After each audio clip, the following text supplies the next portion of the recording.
Nakabsan sa kinabuhi ang usa ka 58 anyos nga lalaki. Human kini nabanggaan og sakinan samtang naglakaw padung sa iyang trabahoan sa Maidan Virama, Barangay Guadalupe, Siyudad Sugbo. Kagahapon alas 5 sa buntag. Ang biktima uma si Porcolito Dandan Alquesalas, 58 anyos, minyo, taga Barangay Cantugay, lungsod sa Barili, apan kasamtang nagpuyo sa may Virama.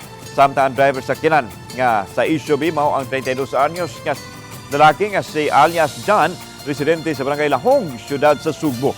Naglakaw ng biktima sa bike lane dihang mi-overtake ang suspect sa Osaka PUJ nga nabanggaan na hinuon ang biktimang galakaw lang.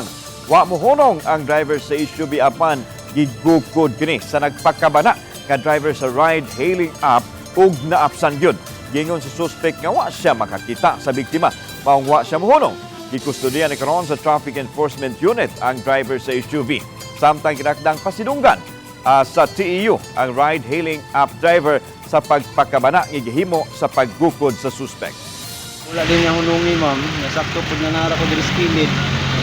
Motong bukod ko kay wa mo gilain nga witness gid nga diri, ma'am. Aso ni sibat paggidain ning sakyanan. Sibat siya, ma'am. Daaptan ako dyan sa may Star FM, may Beles na siya nga road.